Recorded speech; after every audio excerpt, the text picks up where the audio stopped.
সরকার প্রতিষ্ঠা এবং বঙ্গবন্ধুর যে ঘোষণার পর যে সরকার তৈরি হলো, সেই সরকারটা সম্পর্কে তার ইতিহাসটা ব্যাখ্যা করেছে এবং ইনি আগামী 17ই এপ্রিল আবার একটা এরকম ভাষণ দেবেন আমি শুনি। সেদিনে মুজিবনগর দিবস, যেদিন ওই সরকারটি শপথ নিয়েছিল, যেদিনে হ্যাঁ, সেই দিনের জন্য একটা তিনি সেদিনও একটা একইভাবে মিলিত হবেন বলেছেন।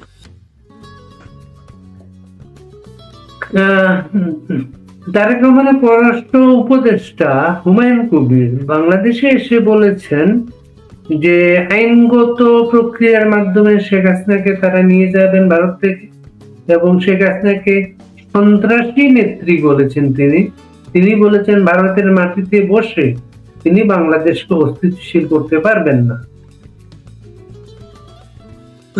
পারবেন কি পারবেন না আমি জানি না, সে হুমায়ুন কবির জানেন, সেটা তো অন্য কথা। তিনি তার কথা বলেছেন, তিনি সন্ত্রাসী বলেছেন, এটা ঘটনা। এটা আমি জানি এখানে মিটিংও বলেছেন, এখানে মিটিংও তিনি বলেছেন আর কি, যে ওই সন্ত্রাসী সব কথা বলেছেন আর কি সবই। তিনি সন্ত্রাসী, তিনি এটাও বলেছেন আওয়ামী লীগ বলে আর কোনো দলের অস্তিত্ব নেই বাংলাদেশে, এটা সত্যি কথা। সেরকম যদি হয় আমার মনে হয় তাদের উচিত শেখ হাসিনাকে আবার ওখানে ফেরত দিয়ে জায়গা করে দেওয়া, যাতে তিনি রাজনীতি মানুষ প্রত্যাখ্যান করুক। সেই সাহস আছে তার। হুমায়ুন কবির কেন, হুমায়ুন কবিরকে হয়তো বলছি না যে তার কেন, তার কোনো সাহসই নেই, হিম্মতই নেই, বা বিএনপির কোনো হিম্মতই নেই আওয়ামী লীগকে রাজনীতি করতে দেওয়ার। কারণ রাজনীতি করতে দিলে কি হবে সেটা খুব ভালো করে ধরা যাবে। এই বক্তব্যের পরে আপনার ভারতের যাদের সাথে কথা হয় আওয়ামী লীগের নেতা, তাদের প্রতিক্রিয়া কি আপনার? প্রতিক্রিয়া হচ্ছে কোনো প্রতিক্রিয়া নেই, পাগলের মতো বলছেন ওরা। বলি না, জানা কথাই ছিল, এর মধ্যে নতুনত্ব কি বলে, নতুনত্ব কিছু শুনিনি তো। বিএনপি কোন দিন আমাদের সম্পর্কে প্রশংসাসূচক কথা বলেছে, এটা তো শুনিনি কখনো। নতুন তো কিছু, এটা তারা বলবেন না, স্বাভাবিক। আমরা আমাদের মতো সুযোগ সুবিধা মতো রাজনীতি করবো। তারা ধন্যবাদ যে ভারত সরকারকে দিয়েছেন, যে ভারত সরকার তাদের এখানে আশ্রয় দিয়েছেন এবং তারা আশ্রিত হয়ে আছেন সমস্ত সুযোগ সুবিধা সহ। ফলে সেটা তো তারা উপকৃত, সে বিষয়ে তো তাদের কোনো, এ ব্যাপারে তাদের কোনো দ্বিধা কিছু নেই। তারা জানেন তারা সময়ের অপেক্ষায় আছে এবং তারা মনে করেন একটা সময় মানুষের চাপে বাধ্য হবেন বিএনপি সরকার যে আওয়ামী লীগকে আবার পুনরায় বাংলাদেশের মাটিতে রাজনীতি করার সুযোগ দিতে। সেটা না হলে তারেক রহমান সরকারের পক্ষেও কিন্তু সম্ভব নয় বেশি দিন থাকা। কেন এটা? কারণ জামায়াত তার উপরে চেপে বসবে না। জামায়াত ওখানে একটা প্রধান বিরোধী দল, তো তারা যা চাইবেন, তারা যে রীতিমতো ডিকটেট করবেন, সেরকম কিছু লক্ষণ আমরা দেখতে পেয়েছি না। কিন্তু একটা খুব জানি না তোমাদের ওখানে ব্যাপক আলোচনা হয়েছে কিনা বলতে পারবো না, যেটা হচ্ছে যে ওই সম্প্রতি একটি বিল আনা হয়েছিল বাংলাদেশের পার্লামেন্টে। বিলটা বোধহয় আমি জানি না পাস হয়েছে কিনা, এখন বোধহয় পাস হয়েছে। বিলটা উত্থাপিত হয়েছে। যে বিলটাতে রটে গিয়েছিল, বহু সাংবাদিক লিখেছিলেন আওয়ামী লীগকে নিষিদ্ধ করার বিল, যেটা এক্সিকিউটিভ অর্ডারে হয়েছিল। এক্সিকিউটিভটা আজও আছে, কিন্তু ওটা আওয়ামী লীগের নাম কোথাও নেই ওই বিলটায়। ওই বিলটা আছে রাজনৈতিক দল গোষ্ঠী এবং রাজনৈতিক দল। এখন অনেকে প্রশ্ন তুলছেন, শুনেছি আমি, যে এই রাজনৈতিক দল বলতে কি জামায়াত ইসলাম, তাকেও কি নিষিদ্ধ করা হবে ওই আইনের বলে? এটা জামায়াতের প্রশ্ন আছে। এমনকি ভবিষ্যতে যদি আরেকটা কোনো সরকার হয়, সেই সরকার ওই আইন বলে বিএনপিকে কি নিষিদ্ধ করে দিতে পারে? আইনটা তো যদি পাস হয়ে যায়, তাই না? ফলে এই বিষয়টা কেবলমাত্র আওয়ামী লীগের সমস্যা নয়, সমস্যাটা বিএনপির, সমস্যাটা জামায়াত। ফলে এই বিলটির ভবিষ্যৎ কি আমি এখন জানি না, বলতে পারবো না। সেটা বাংলাদেশের সাংবাদিকরা আলোকিত করলে বুঝতে পারবো। আমি বিলটাতে জেনেছি যখন আওয়ামী লীগ বলে কোনো দলের নাম লেখা। বাংলাদেশে একটা প্রচার আছে যে জামাত ইসলামীর এই যে চাপ বা জামাত ইসলামী যেগুলো করছে, তার মূল চাহিদা আসলে সে কিন্তু সরকারের অংশীদারিত্ব চায়, মন্ত্রিসভায় একটা স্থান চায়। জামাত এর আগেও বিএনপি মন্ত্রিসভায় ছিল। জামাত যদি আবার এই সরকারের মন্ত্রিসভায় যায়, তাহলে ভারতের সাথে সম্পর্কে কোনো প্রভাব পড়তে পারে? আমাদের একজন সাবেক হাই কমিশনার বিনা সিকরিকে বলতে শুনলাম যে তারেক রহমানের উপর এখন একটা চাপ, সেই চাপটা হচ্ছে রাষ্ট্রপতি শাহাবুদ্দিনের মেয়াদ শেষ হওয়ার পর ইউনূস আবার রাষ্ট্রপতি হবেন এবং জামায়াত ওই সরকারে উপপ্রধানমন্ত্রী হবে, এবং এরকম একটা জাতীয় সরকার গঠনের একটা চাপ আছে তারেক রহমানের।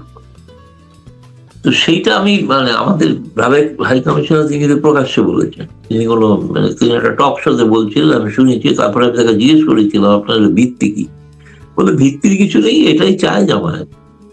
এইটাকে এখন তারেক রহমান কিভাবে ঠেকাবেন সেটাই দেখার বিষয় আমাদের। আর এটা ঠেকাতে পারে একমাত্র তারেক রহমান যদি আওয়ামী লীগকে ময়দানে নামার সুযোগ দেয়। আওয়ামী লীগ ছাড়া জামায়াতকে রোখার আর কারণ নেই। আওয়ামী লীগকে তো শোনো, জামায়াত ইসলামীকে তো শেখ হাসিনাই রুখে রেখেছিলেন না। শেখ হাসিনার সময় তাদের তো গর্তে ঢুকিয়ে রেখেছিলেন না, সেটা তো বিএনপি পারছে না, তাই না? ঘটনা হচ্ছে না, আওয়ামী লীগই একমাত্র ওষুধ জামায়াতের, এটা এটা জানে, এটা বিএনপি জানে। আর তারেক রহমানকে তুমি কি একটু লক্ষ্য করলে একটু দেখা যাচ্ছে না যে একটু নীরব, অনেক বেশি কথা বলছেন অন্য নেতারা। তারেক রহমান খুব বেশি বলছেন না, এমনকি রাষ্ট্রপতি ভাষণের বিতর্কে ধন্যবাদ সূচক প্রস্তাবেও তিনি ভাষণ দেননি, দিচ্ছেন সালাউদ্দিন। ফলে কিরকম আমার একটু মানে আমি জানি না, খটকা লাগছে আর কি বিষয়গুলো, যে তারেক রহমান বলেছিলেন কোন পার্লামেন্টে যখন তার মা প্রথম আসেন, পার্লামেন্টে যখন প্রথম আসেন তার মা খালেদা জিয়া যখন প্রথম প্রাইম মিনিস্টার হন, সংসদীয় দলের নেতা হন, তখন তিনিও কিন্তু কথা বলতেন না বা খুব কম কথা বলতেন। এর জন্য সুরঞ্জিত সেনগুপ্ত বলে একজন নেতা একদিন পার্লামেন্টে খুব মজা করে বলছিলেন, একটা কিছু ক গোলাপি, একটা কিছু ক, মানে উনি কথা বলছেন না এর জন্য আর কি। তো তারেক রহমানকেও কিন্তু সেইভাবে অনেকে দেখছেন, আবার কেউ কেউ বলছেন উনি কথা কম বলছেন বলে ভুল কম করছেন। হ্যাঁ, আমি তারেক রহমান যেটা বলছি, তিনি তার নিজের কথা নিজে খেলাপ করেছেন। সেটা হচ্ছে তিনি বলেছিলেন রয়টার্সকে তিনি রাজনৈতিক দলকে নিষিদ্ধ করায় বিশ্বাস করেন না। তারই সরকার এমন একটা বিল আনছে, মানে তিনি কি অসহায়? তিনি কি অন্য কোন নেতাদের দ্বারা গৃহবন্দী? তিনি কি অন্য, আমি জানি না গৃহবন্দী কিনা বলতে পারবো না, কিন্তু তাকে তো দেখা যাচ্ছে ঘুরছেন, তিনি ব্যবসায়ীদের সঙ্গে বৈঠক করছেন, সবই করছেন। কিন্তু মূল নীতিগত যে প্রশ্নগুলো, সেই প্রশ্নগুলোতে তিনি নীরব, মানে তার নীরব সম্মতি আছে তাদের। এবং সম্মতি না থাকলে তো তার পক্ষে প্রধানমন্ত্রী থাকাও সম্ভব না, সেটা ঘটনা। ফলে তিনি এগুলো যা বলেছেন সেগুলো দেখা যাচ্ছে সেগুলো তিনি নিজেই তার মানছেন না। ফলে আগামী দিন সেই জন্য আমার মনে হয় যে খুবই মানে বিশেষ করে আগামী 2-1 মাসের মধ্যে আর্থিক সংকট এমন তীব্র আকারে পৌঁছবে, মানে ভারত পাশে না থাকলে অবস্থা মানে ত্রাহি ত্রাহি অবস্থা হবে। দেখুন, সাধারণ মানুষ, গরিব মানুষ না, তারা এসব জানে না যে যুদ্ধের কারণে হচ্ছে না, এসব তত্ত্ব কথা বুঝিয়ে কোনো লাভ নেই। তো হচ্ছে না, তারা পাচ্ছেন না, তারা খেতে পাচ্ছেন না, এটাই বড় কথা। সেটা কি জন্য হচ্ছে না তাদের বক্তব্য, সরকার, তারপরে সরকারের সবাইকে তারা দেখতে পান না তো কিরকম ভালো ভালো জীবনযাপন করছেন, সেটা চোখের সামনে দেখতে পারেন। যেরকম একসময় সত্যি সত্যি আওয়ামী লীগের নেতাদের সম্পর্কেও দেখেছিল। সেটা তো সাধারণ মানুষের কাছে তো বড় বিষয় হচ্ছে তার দৈনন্দিন রুজি রোজগার। সমস্ত ব্যবসা বন্ধ হয়ে আছে, বেশিরভাগ সমস্ত জায়গায় এক্সপোর্ট বন্ধ হয়ে আছে, আগের থেকে বাইরে থেকে টাকাও কম আসছে। এখন এই অবস্থায় আর্থিক পরিস্থিতি, যাতে মানুষকে যে প্রতিশ্রুতি দিয়েছেন তারা তো চাইবে যে জিনিসপত্রের দাম কম হোক, তারা চাইবে চাকরিগত সুযোগ সুবিধা হোক ইত্যাদি। ফলে সেই কারণে আমার সব মিলিয়ে মনে হয় পরিস্থিতিটা বাংলাদেশের খুব এখনো স্থিতিশীল নয়, ঘোরালো। আপনি বেশ কয়েক মাস আগে আমাদের অনুষ্ঠানে একটা কথা বলেছিলেন যে শেখ হাসিনা বাংলাদেশে চলে যেতে চান। এক সময় ভারতীয় কর্মকর্তাদেরও বলেছেন আপনারা ব্যবস্থা করেন, আমি চলে যাব, কিন্তু ভারতীয় কর্মকর্তারা তার নিরাপত্তার কারণে সম্মতি দেননি। এখনো কি তার বাংলাদেশে আসার মতো কোনো পরিস্থিতি আছে মনে হয় আপনাদের? এখন তো নেই, কারণ হচ্ছে নেই এই কারণে আমি বলছি, সেইটা তো ঘটনাটা ঘটেছিল, প্রেক্ষাপটটা ছিল গোপালগঞ্জে, তার নিজের জায়গায় যে ধরনের হত্যাকাণ্ড ঘটছিল ইউনূস সরকারের আমলে, নৃশংস কাণ্ড ঘটিয়েছিল তারা, সেই কারণে তিনি আবেগপ্রবণ হয়ে সেটা বলেছিলেন। এখন তিনিও কিন্তু আশা করছেন যে নিশ্চয়ই তারেক রহমান সরকার একটা কোনো স্বাভাবিক পরিস্থিতি ফিরিয়ে আনার চেষ্টা করবেন আর কি। সেটা করলে তিনি তখন ফিরবেন, নিশ্চয়ই ফিরবেন, ফিরবেন না এরকম তো কোনো কথা নাই। কিন্তু এই মুহূর্তে তিনি কাল বা পরশুর মধ্যে ফিরে যাচ্ছেন বা ফিরতে চান এরকম কোনো ব্যাপার না। তাতে প্রাণহানির সংশয় আছে। আগে তারেক রহমান প্রতিশ্রুতি দিই যে তিনি ফিরলে তাকে ফাঁসি দেওয়া হবে না, তখন তিনি বিবেচনা করে দেন। সেরকম তো কোনো প্রস্তাব আসেনি। তারা তো বলছেন শেখ হাসিনাই গ্রহণযোগ্য নয়, তাই না? শেখ হাসিনা ছাড়া অন্য কাউকে তারা মেনে নেবে, কাকে মেনে নেবেন তা শেখ হাসিনা প্র্যাকটিক্যালি শেখ হাসিনা আসলে গত 18 মাস 20 মাসে বাংলাদেশের সরকারের নানা ব্যর্থতার কারণে বাংলাদেশে শেখ হাসিনার পপুলারিটি অনেক বেশি বেড়েছে, আওয়ামী লীগের গ্রহণযোগ্যতা অনেক বেশি বেড়ে গেছে। এর জন্য তারা মাইনাস শেখ হাসিনা হতে চিন্তা করে। না, সে তো অবশ্যই, তারা তো চাইবেই, তারা তো জানে যে শেখ হাসিনা বাংলাদেশের রাজনীতি করলে আর তো কি হবে, বিএনপির কি অবস্থা হবে, সংসদে না করলে তারা তো পারবেন না। মানুষ, বাংলাদেশের মানুষ, বেশিরভাগ মানুষ মুক্তিযুদ্ধের পক্ষের মানুষ, তারা আওয়ামী লীগ এবং শেখ হাসিনার সঙ্গেই আছেন। সে ওনারা যাই ব্যাখ্যা দিন আর যাই বলে থাকুন, ওই যে বড় বড় কথা বলছে না যে আর শেখ হাসিনা নেই, আওয়ামী লীগ শেষ, তো শেষই যখন একটা দল, তাকে তো ভয় পাওয়ার কি আছে?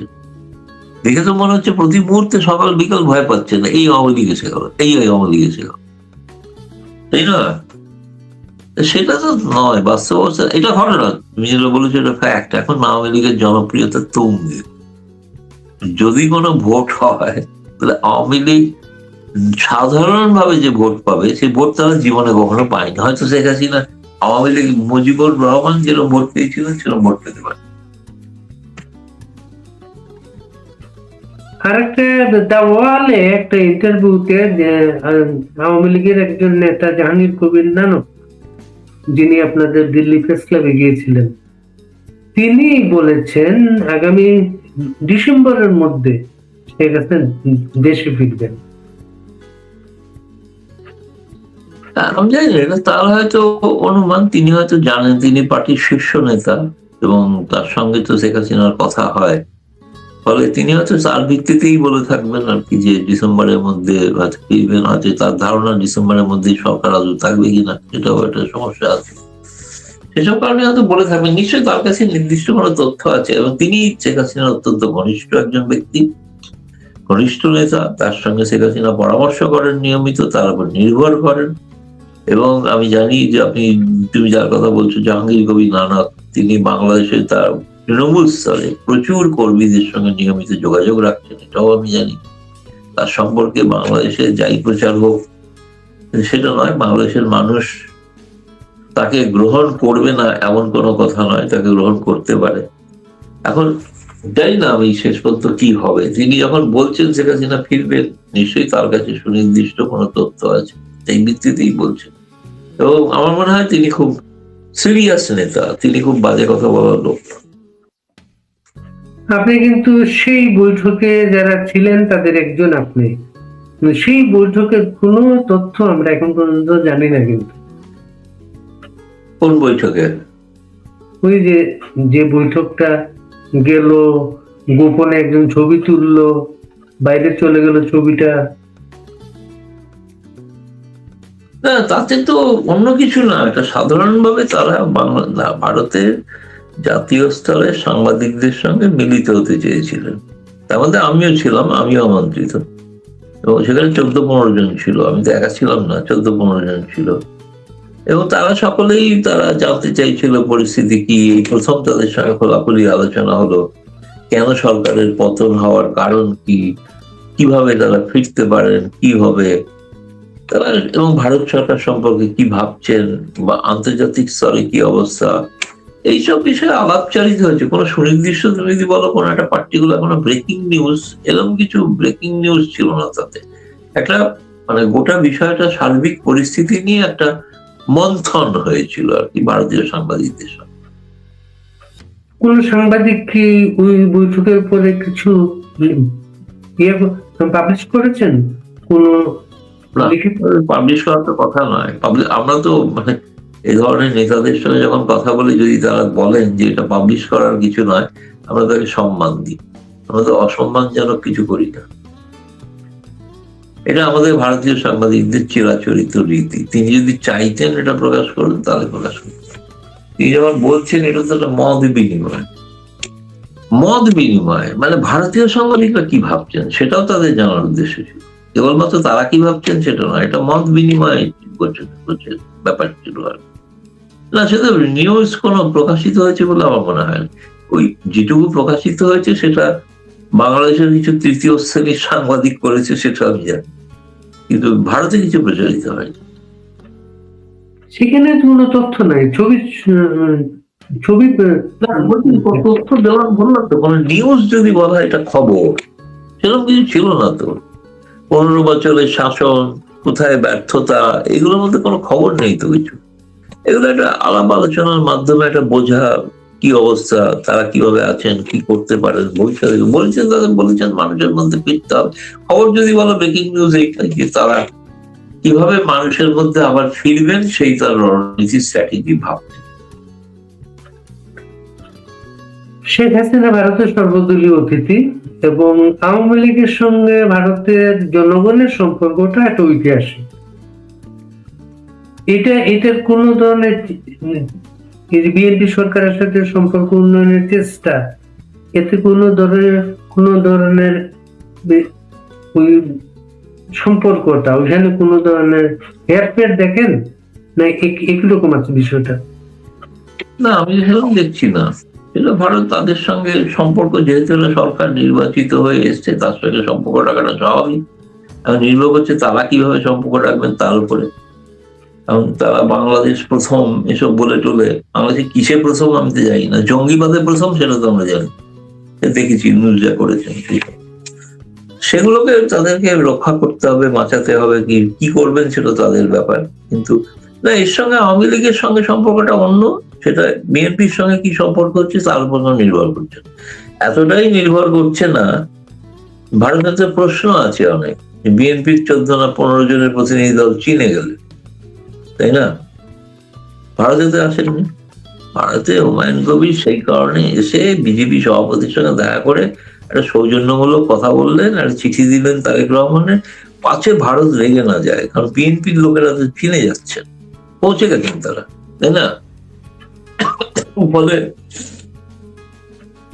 বিএনপি দল তারা দেখাতে চাইছেন যে বাংলাদেশে ভারতের রাজনৈতিক দলের সঙ্গে সম্পর্ক খুব ভালো তারা করতে চান, কিন্তু তারা দল পাঠাচ্ছেন চীনে, তাই না? স্পষ্ট। হুমায়ুন কবির যেসব সরকার তার বাইরে বেরিয়ে আসতে না পারলে সমস্যাটা থাকবে, থেকেই যাবে। বিশ্বাস, ট্রাস্ট ফ্যাক্টরটা আছে। বিএনপিকে, আওয়ামী লীগকে আমরা চোখ বুঝে মানে বিশ্বাস করতে পারি, চোখ বুঝে। বিএনপিকে চোখ বুঝে ট্রাস্ট করা যায় না, সেটা করা যায় অতীত। এখন তারা চেষ্টা করছেন বদলাতে, বারবার মেসেজ দিচ্ছেন নানা রকম ভাবে। তার সঙ্গে আওয়ামী লীগের সম্পর্কে কোনো পরিবর্তন কি পরিবর্তন ঘটবে? ভারত তার আওয়ামী লীগকে সরকারকে এখন বসিয়ে দিচ্ছে না ওখানে, ভারতের সাথে সম্ভব নয়।